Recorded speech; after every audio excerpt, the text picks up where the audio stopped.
This podcast is about all things related to a disparate community of Americans without a name.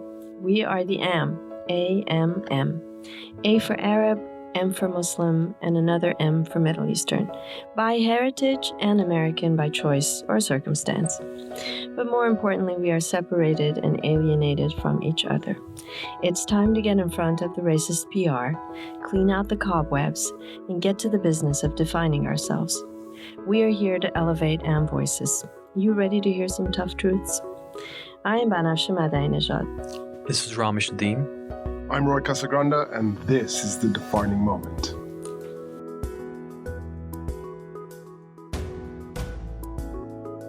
Hi, everybody. Welcome back to the program. Today, we're here with a very special guest, Habiba, who is an academic, a scholar, a researcher, a professor, and we had a conversation a few days ago, and the topic of belonging came up, and the community that y'all had created, and I would love to hear more about that if you're up for telling us more.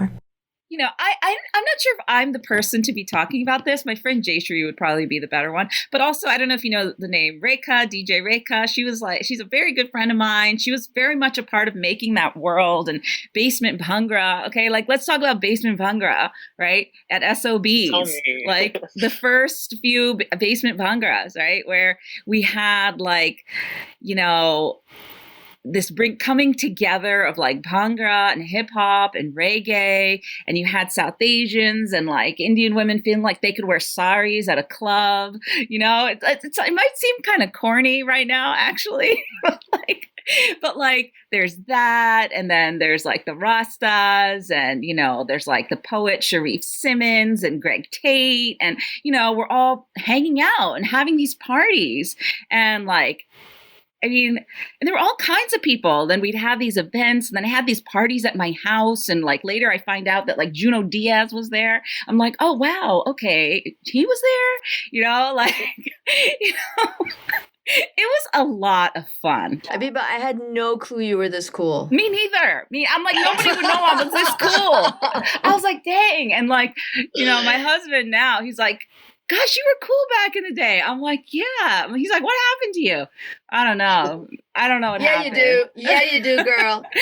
Yeah, you do. It's called kids. We love him, but that's what happens. Yeah. No, I'm like, wow, he was there. This person was there. That's it was a lot of fun. And, and all these people that were adjacent, to that. It was really, we had a good time, and I think it was it wasn't just the Desi Doctors Party or NEDIP, which was the Network for Indian Professionals. On the art scene was a lot more sort of POC with strong Desi presence. I'm sorry to interrupt you for just 1 second, but some people might not be watching on YouTube and just hearing it through the podcast. So maybe I should have asked you first to do a little positionality first. I was born in Kuwait. My parents are Indian from South India. My dad, they're from Madras, Hyderabad area. And so I was born in Kuwait, migrated to the US in the early 70s, and grew up in the greater New York metropolitan area. So and I'm Muslim.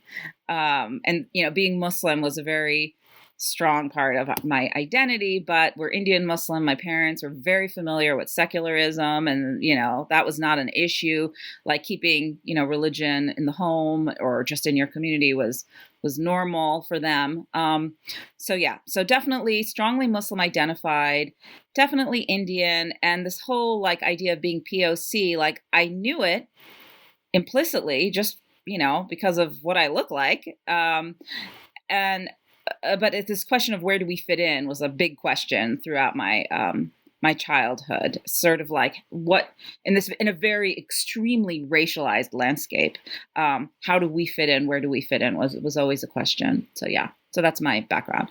But I think going back to Oakland, when I went to Oakland, I'm like, okay, that sort of white world turned upside down when I was in a Black world. And I felt like there was incredible empowerment for being a person of color, being a brown person.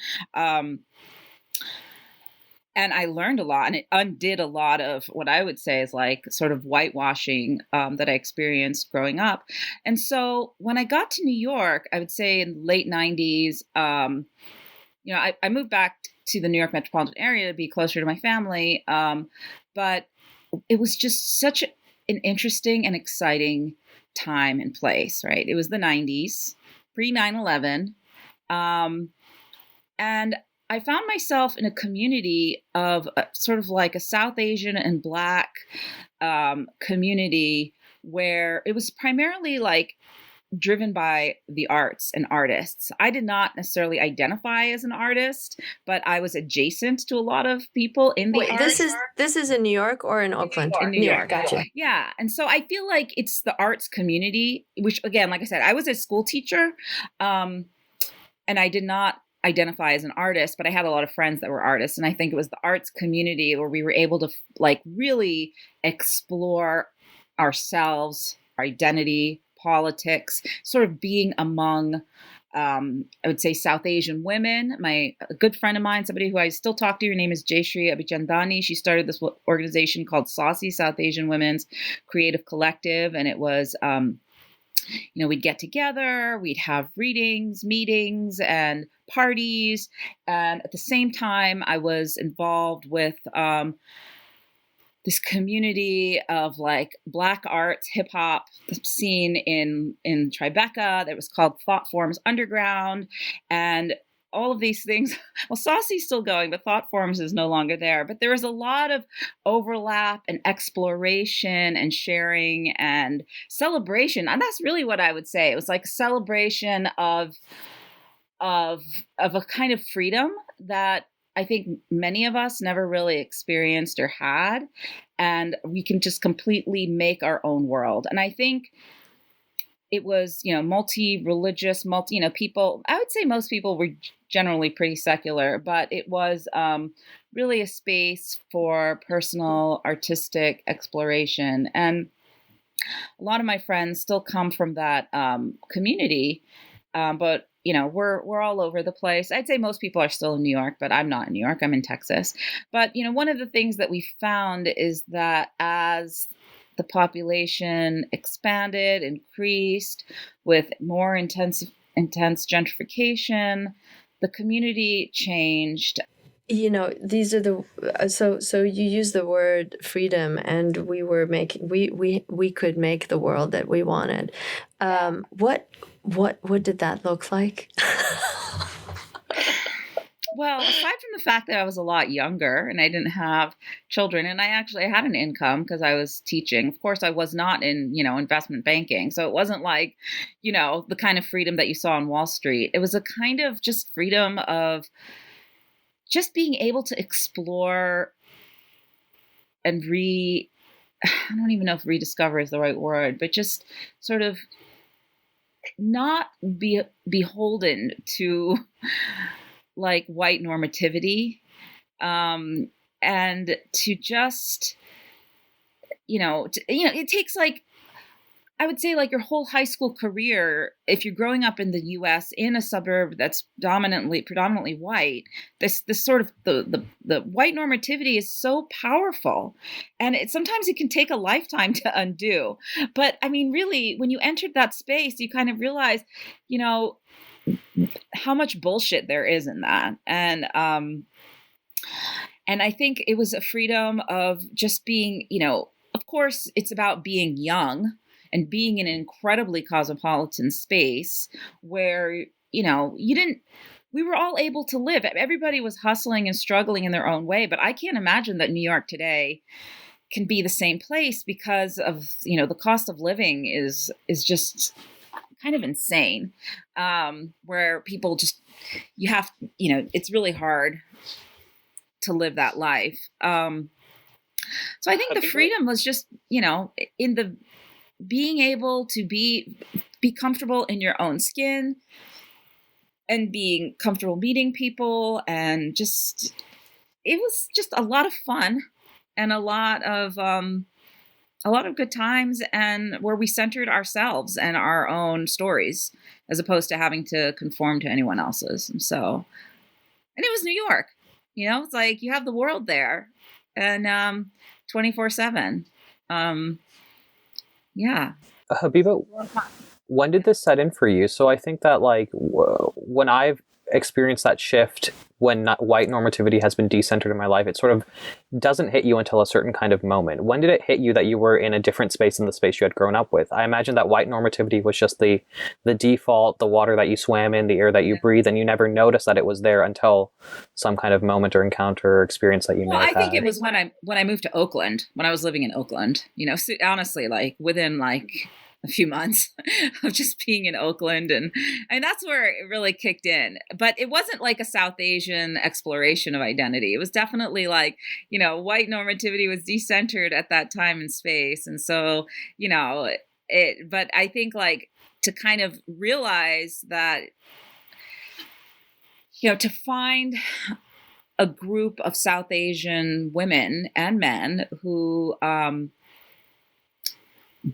were interested in decentering white normativity, I think was, I didn't necessarily see that in Oakland. I saw that when I got to New York. But among South Asians. Yeah. And so that's what was different about moving from Oakland to New York. And I think it's because Take me to a space and a time. What gathering were you sitting in? Who was around you? What were you eating? What were you drinking? I'm just thinking about like, there were poetry readings and parties, and like obviously Rekha, she's like a sister to me. And we're all aunties and uncles, I'm okay. I'm good. I'm cool with that. I like being an auntie, but it was a good time, and there was a freedom. Again, it was like the freedom of pre 9/11 issues, but at the same time, it was not 100% freedom. It was also the time when Amadou Diallo was shot by the police like 42 times. I remember that. That was during that time also. So police brutality, all of these issues were still at the forefront, and they were still present. It was fun. Again, like it was about being young, but it was about the intersection of this type of exploration, and definitely through the arts, through music, and again, it wasn't like, oh, this is where the Desis hang and that it's just Desi. Yeah. Then we'd go to this after party and we saw like Mos Def freestyling, Saul Williams was a part of that world, it was the 90s. It was a lot of fun. I as you're telling this, what keeps coming up for me is it seemed like you were also decentering South Asian culture that had been brought over. I don't know. Am I Not necessarily. Like I said, we were able to claim it, right? Like I'm saying, like, okay, you can go out and, wear a sari and go to a club, and you can also like,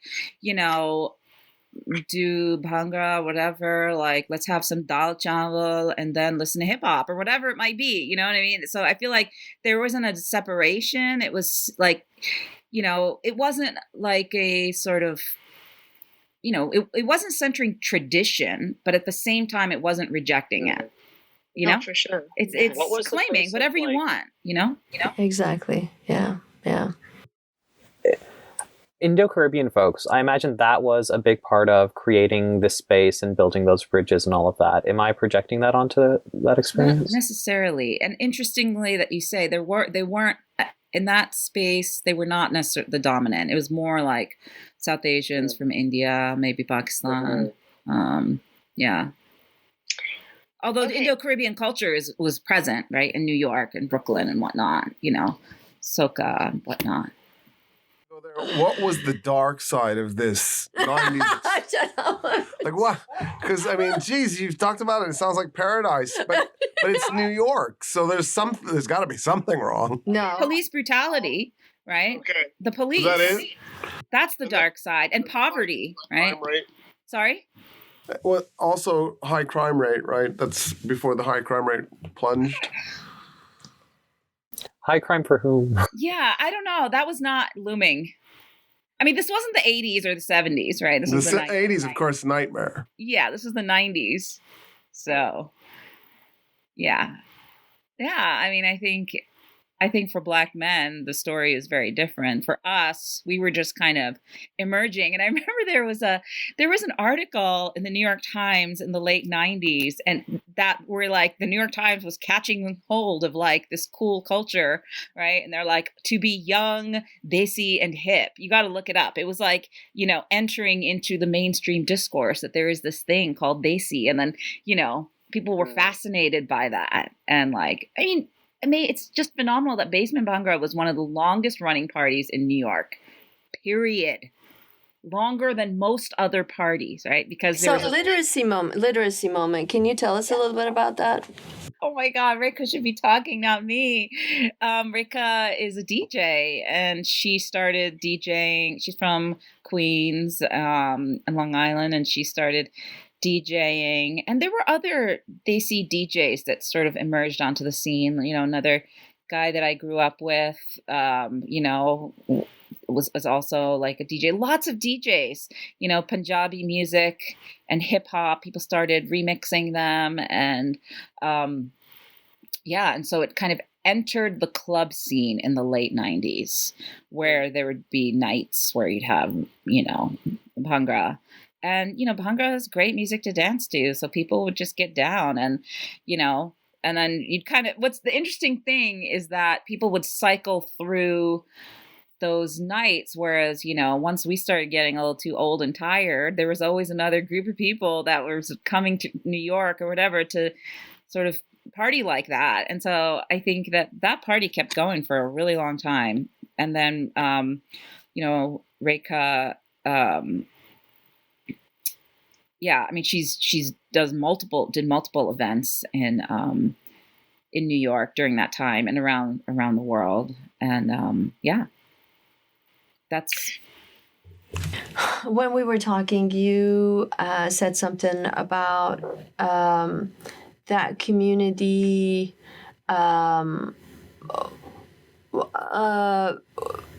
already showing some signs of I remember you problematizing it. Do you wanna well, and I'm bringing this up because the conversation was about I'm bringing this up. The conversation was about belonging.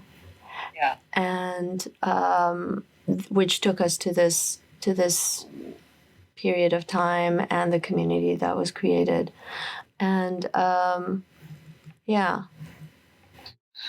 Well, there was a bit of a utopia. I think a couple things have happened to the South Asians. And, I would have to say, like, what made me so happy about that space was that I feel like it resembled a kind of what I loved about sort of like post-independence Indian nationalism, which is like where you have a vision, it's multi-religious, it's secular in its coming together, and there's just a lot of love.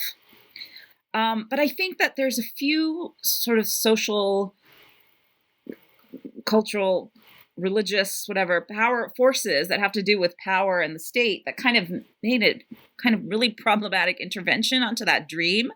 Obviously there's 9/11, which I think kind of, I would say, put Muslims definitely on edge, and non-Muslims, but in different ways. And, there's this intense, the security apparatus that's emerged in that space, and the kind of activism that took place was centered around Muslim communities. And I think that kind of changed things. It was also at that point where I left New York and I went to London, but it was just hard to be in New York in general. For me. And I do think it's related to that sort of question of belonging. But I also think that the rise of Hindutva, which was not that, which was also kind of gaining speed around that time. And Can we talk, Habiba? Can we talk? Can we again, literacy moment? Can we say what Hindutva is for those who are not familiar? It's the rise of what you might call Hindu nationalism. I don't know if Ramesh, you have anything to add for literacy moment, but really where India is becomes seen as a Hindu nation, and the narrative of Muslims as invaders, of Muslims as outsiders, and Muslims as not Indian, kind of takes hold. And I'm Indian Muslim, and I can't trace back to when our family was not in India.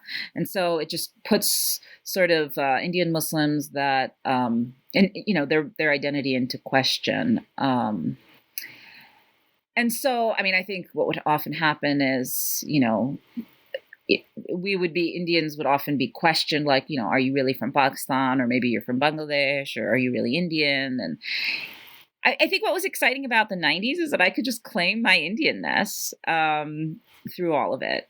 And I think that as time moved on, it's almost like you have to, it was harder to claim that as a second generation Indian person. Definitely not hard for my cousins who are from India, maybe migrated here, but I didn't grow up in India, but it was harder to claim it. And then to be a part of that world. I also want to bring something up before we forget, and that is you keep talking about New York you were a practicing Muslim and a party girl at the same time, and I want to hold both of those things together for a moment because there's a lot of beauty in that, and a lot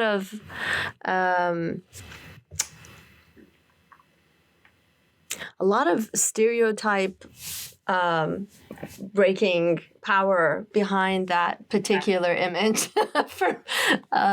Yeah, I don't know. I was a party girl. It's just funny. I don't see myself as a party girl. Maybe my friends might see me differently during those days. But I just loved going out and listening to music. And I loved being with my friends. But we understand. And dancing. We understand a party girl is something. But I'm just it's not necessarily about, like, sure, the drugs and the drink and all that are there for if you want it, right? But that wasn't my thing. Exactly. I never saw it as a conflict. And I don't think exactly. I never saw it. And even in my family, like my friend this family friend that we grew up with, like we would go to, they're Sindhi Indians, and they used to throw these crazy parties at their house. And my dad, who never misses a prayer, would go and enjoy and be with them and say, okay, this is how these guys party with their drink, but we don't. And that was not crazy for me. Exactly. This is the limiting of joy and policing of joy that we do as Muslims. Not going to spaces where there's alcohol, not going to spaces where women are dressed a particular way, not going to, just like, it's hard to enjoy life. Yeah. I think maybe the clothes I just don't see Muslims as fun anymore. Like Muslims to me are not, they do not sit in we do not sit in our joy. Yeah.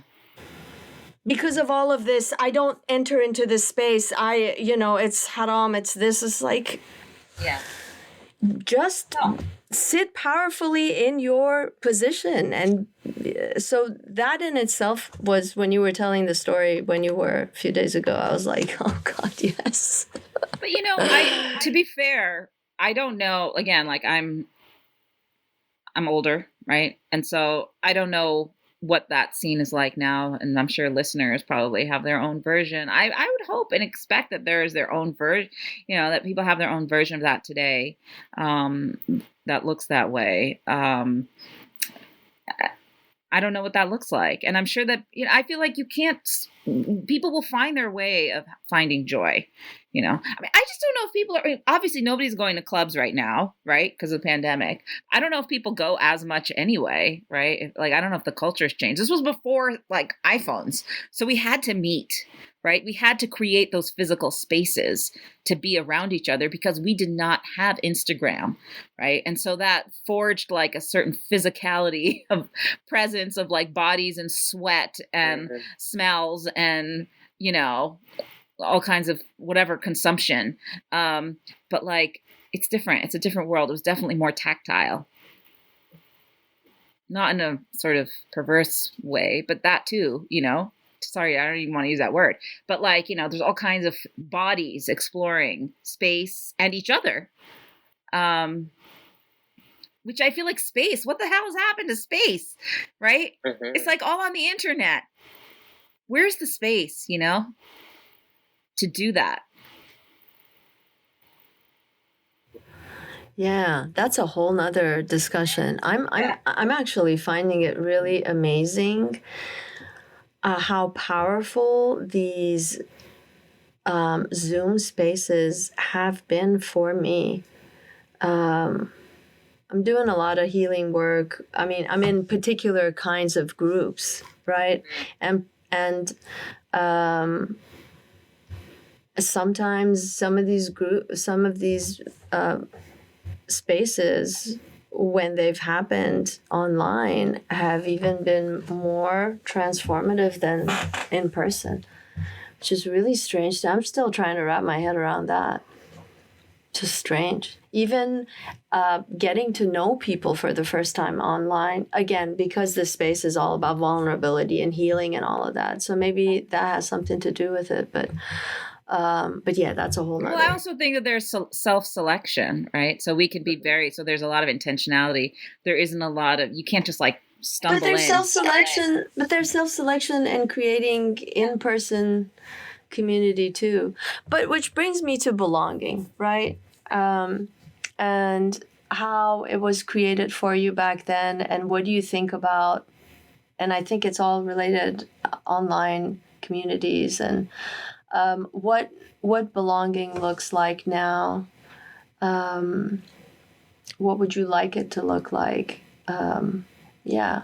Well, I think one of the things I talked about on Friday, I think that, the world that I was describing in the 90s was definitely a utopic. And I think belonging right now, there's just so many questions. There's so many questions because now that we're older, living in Texas, I'm not sure if I could, if we could ever recreate that world from New York here, because, the community's expanded so much and everybody has definitely, I think, taken on more communal aspects of their identities around linguistic communities or religious communities. And the problem with communalism is that not everybody finds, joy and peace and just going back to what they think is their group. And I think that we need to find ways to kind of be anti-communal, but at the same time, not just assimilate into, the hegemonic narrative. And so that's the challenge. Are you talking about the hegemonic narrative as in tradition or religion? Both, right? Like, or American, sorry. Or we could talk like about white normativity, there. You don't necessarily want to go and just do your traditional dances and celebrations and weddings and all of that. I mean, yeah, sure, those can be great, right? There can be a lot of fun and you can get a lot of pleasure out of them and a feeling of belonging. But then if that's all you have, then what are you doing? What's your, yeah. So I frequently have contact with a community that if there's a party, and there are people not from that nation in that party, they might as well not be there. Like, they are just completely ignored. And because I'm the outsider, I watch it and I'm like, why am I here? What did I come here for? I could have just stayed home and poked my eye with hot pokers. And I'm from that community as well, because I'm Coptic Egyptian. And one of the reasons why I haven't had any contact with my Coptic community is because they're that kind of a community. So when I'm there, not only do they go out of their way to make me feel alien and other, but they'll still talk to me because I'm a Copt and I'm part of their community, even though I'm only half. But then if you bring in any kind of outsider into that community, that outsider is also just completely isolated and shut off. So I'm really sensitive to this idea of how do you maintain your culture and not just become this pocket where there's no room for interaction with others. I hate those spaces. I find them utterly toxic and want nothing to do with them. And as a result, I've lost my community because I walked away. But I mean, us on the margins never fit into those spaces anyway. Right. So I did fit to the extent to which, like, at one point, a deacon turned to me and he goes, "You're more of a Copt than any of the full-blooded Egyptians in this room right now." And what he meant was, I know more Egyptian history than any Egyptian. I maybe don't know all the culture, but I have the history, right? And then also, I was protesting all the time and getting arrested. And he's like, that's what our religion should be about, is doing the right thing and being fearless. So in a way, they did accept me. But you're right. At the same time, it was also, oh, look at the freak. But nonetheless, if you weren't Copt and you were in my community, they wouldn't talk to you. They just sort of ignore you. You were just sort of this thing, Yeah, the Iranian community is absolutely the same. I don't know about South Asian community. If an Iranian, or an Arab all of a sudden, which is one of the questions I had, Habiba, in the 90s, in that space that you've been talking about, was there an Iranian presence? Was there an Arab presence? Was there a Turkish presence? Yeah, I mean, there was overlap. But I think Malaysian, Indonesian. I mean, I can keep going on and on. Yeah.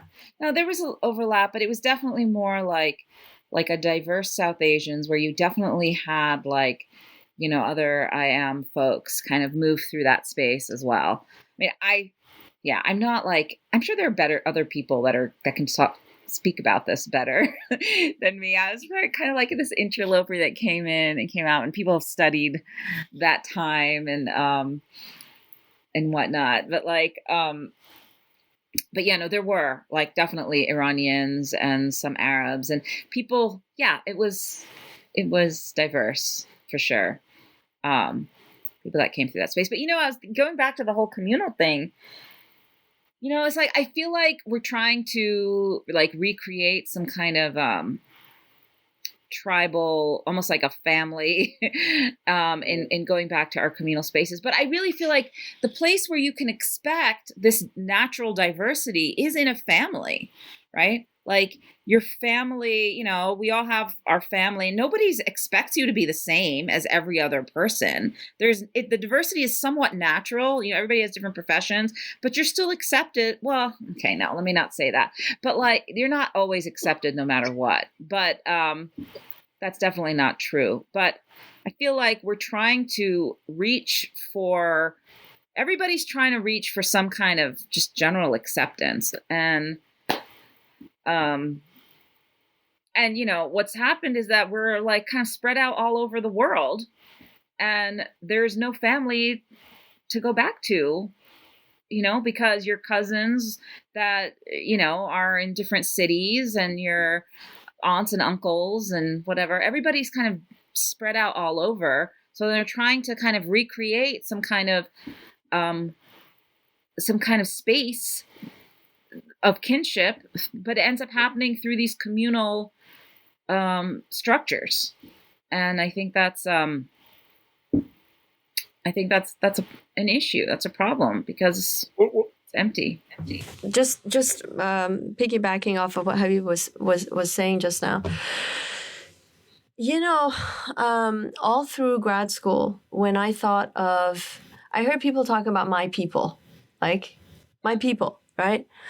When I thought of my people, when you think of my people, right? When somebody from the AM community thinks of my people,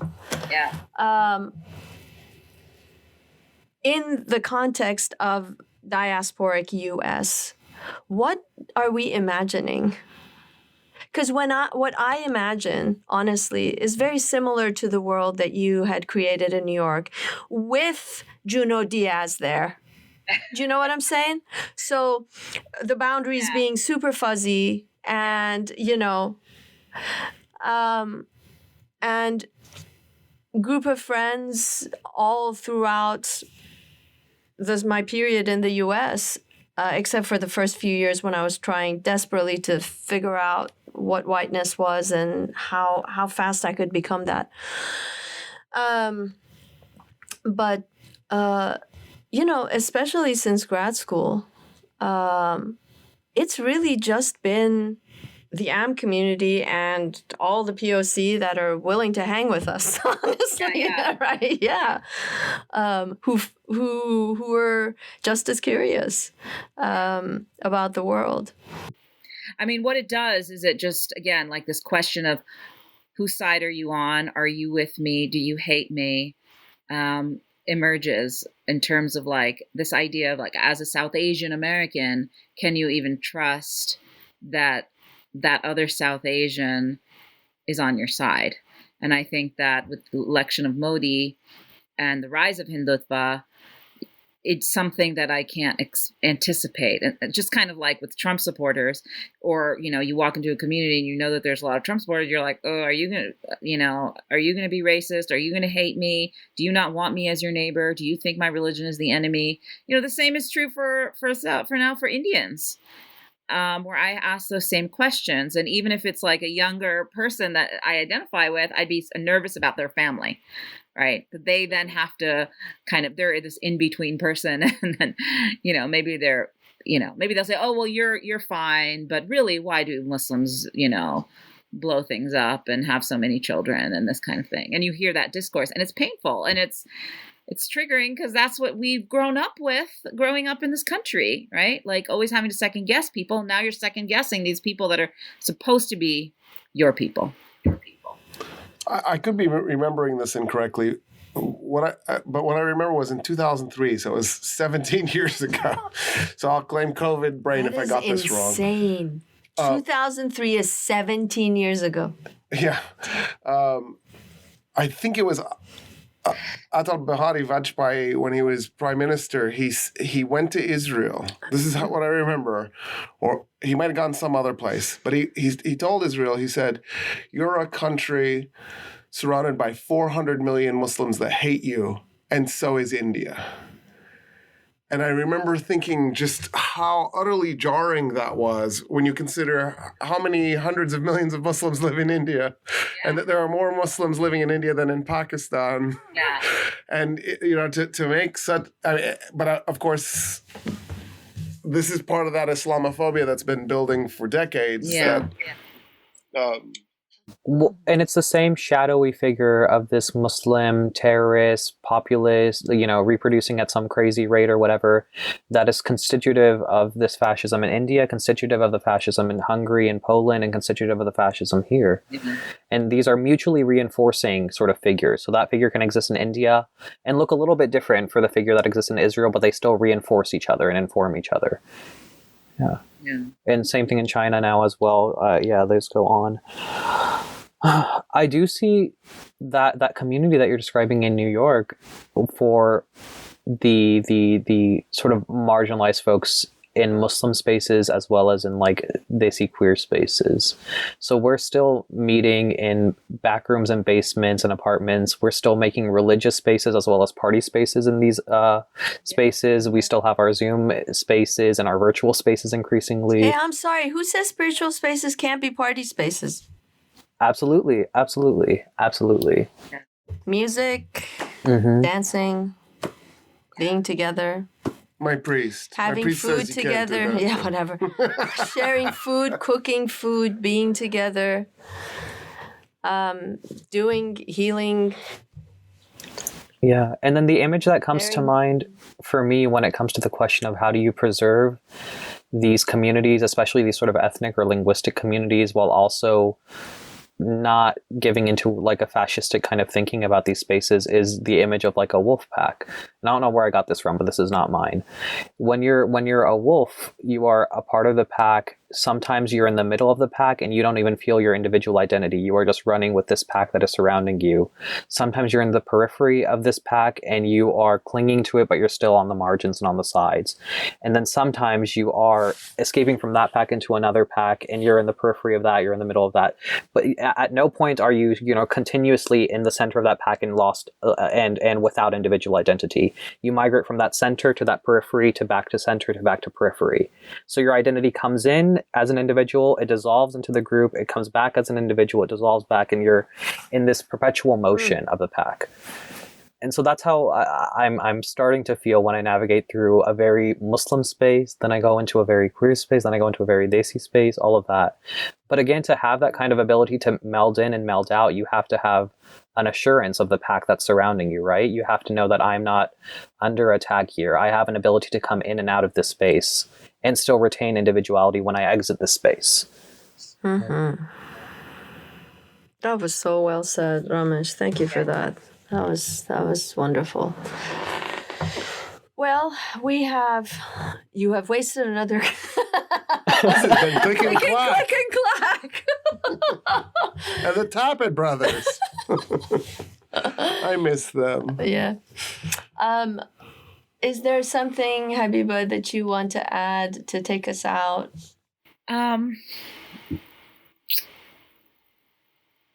I have, gosh, no, it'll take too long. No, but it's been really great to talk about it. It's fun to reminisce and to kind of think about how these spaces have evolved, and kind of new fault lines have emerged. And I think it's exciting because, I think about when my children, when they are going to go into college, and I'm excited for the possibilities of those packs, right? Because I know that they won't get there until they're done with high school, and that's kind of makes me sad. But I feel like, once they've left high school, they'll find that, and I do feel hopeful, and excited. I disagree. I think they will get there before high school. These spaces that they're going to enter into college, there are spaces that are forming for them, like you were saying, on Instagram, on their Twitter feeds, in their Facebook spaces. Like they're already, I bet you, I don't know how old they are, maybe they're not, but at some point they will be in community with people, across the country, even across the world, and feel that kind of solidarity. And then hopefully those spaces will become physical spaces when they, come into university spaces and all that. I don't know. Wow. I feel like something has come up that I hadn't thought about before, which is, one of the things we're trying to do here is to, I don't know, there's so many things. I'm not going to start naming them, but, or at least in our imagination, we have a bunch of things. But, the difference between a community that's virtual as opposed to a community that's face-to-face, and able to be in proximity. And is one as good as the other? The possibilities are there when you're young. I think that for people, like for parents, for people that have young children, this is where the shit hits the fan, right? And this is like one of those other layers of like parent, that come into play that you don't necessarily anticipate, because the virtual is just not going to work. It's not going to work when you have small children around and when you are trying to create spaces for them. And that's really where so much of my bitterness comes from. 100% true. 100% true. And so like now that everybody's getting older and I can kind of emerge and enter into those spaces, that's something. But like, and I feel like for, listeners and others, that once you get to that space, that's when you're going to start realizing, you're like, what the hell? Like, why is it so much harder to find that space with children? And that community, because you want them to be a part of a village, not look at Ramesh. Ramesh is right now in his Khala's house. He is in his khala's house, and his grandmother is in a closet. Shut up. No, but literally, like, you all are having a ceremony going on, right? With, intergenerational ceremonial thing is going on in your khala's house. Let's cut this out if this is too much, but I want to say something. This perpetual like homelessness is also this constant feeling of a home wherever the hell I go. So like I've never felt at home in many of my own home spaces and many of my masjid spaces and any of these spaces. This is gold. Go. But like when I enter into cities as like disparate as like LA, Detroit, DC, New York, where at that point I'm thinking back to experiences where I'd never been to these physical spaces before, I felt such deep levels of kinship and community with people I would encounter there, particularly QT, POC, queer and trans people of color. It's like it felt like kin, it felt like family wherever I was going. Even internationally, in spaces like London and Paris, there are those same communities on the margin who have a shared experience that made me feel just as home there as I feel when I go to Dallas or Austin or Houston. And so, yeah, part of that dysphoric identity of feeling homeless everywhere is also feeling a little familiar and a little at home wherever the hell I go, wherever I'm able to make community, even across language barriers with people. So like when you're in someplace in Europe and someone identifies you, or when I'm with my mom who is a hijabi, someone sees her hijab and you could see these little like a village in Italy where no other Muslims have been in whatever amount of time, and there's a small little Muslim immigrant family who shut up a small convenience store or shop. The way their faces bright up and glow to see my mom's hijab enter this space, to see these other Muslim folks enter this space, and then to talk, where the hell are y'all coming from? What's going on with you? What is your story? To make that kinship and that community in those minor moments has been really beautiful. And I think that's the intergenerational practice that I've learned from my parents, from my grandparents, from these multiple migrations that my family has gone through. I think that's something that we've made a part of our culture.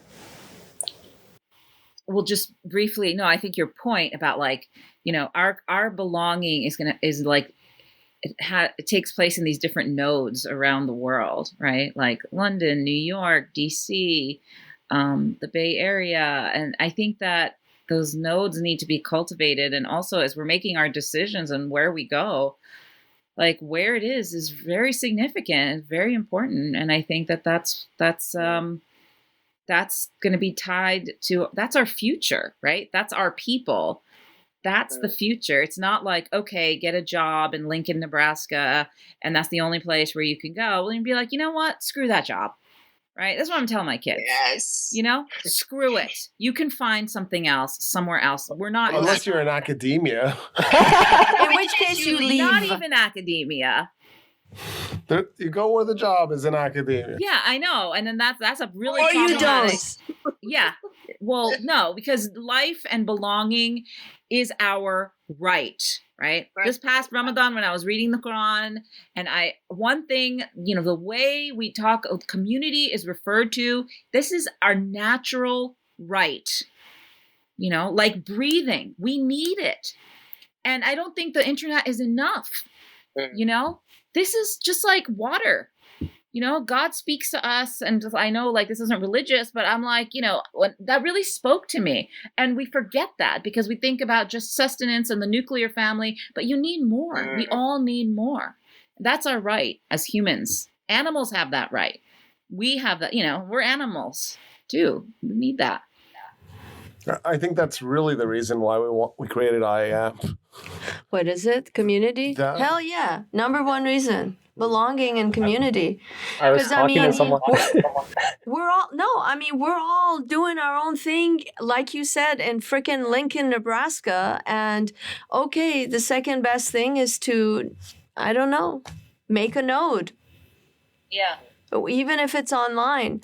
Maybe we can do conferences every year and get together. Keep the work going. Who knows what can come? Yet another artistic I don't know, I mean, this is all creative work for our future, right? Just thinking of what we want to see in the future, which is exactly what you were talking about. Fluid cultural interactions that don't alienate and shut others out, and still embrace and celebrate our culture. And it's culture in the making, because I bring with me, I bring with me the Sufi poetry. I carry it with me. I read it every day. I do my thing. But then how that manifests through me and the folks that I hang with in the space that we are creating, who knows what's going to happen with that? Yeah. So. And so you've been listening to The Defining Moment. All right.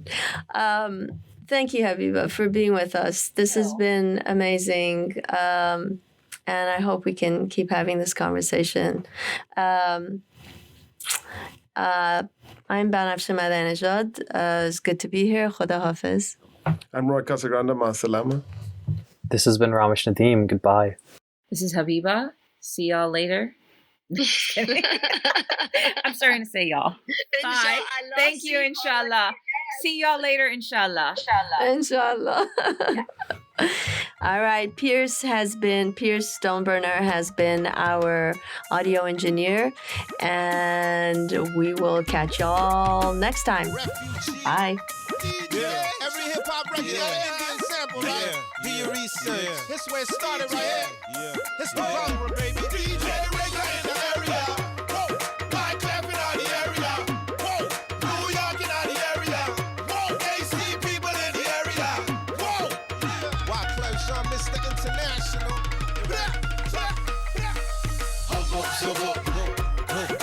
Please don't snatch ropes. We've been outside too long. The first they hit y'all with the Bhangra. She got me hypnotized the way she dancing to the Bhangra. When my Desi people, I came for the Bhangra. Refugees fresh off the boat, now do the Bhangra. Now hold up with the drink in your hand. I'm here, the Bhangra got me while it 1 foot in the air.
ਸ਼ਕੀਨ ਪਈ ਨੱਚ ਨੱਚ ਸਾਰੀ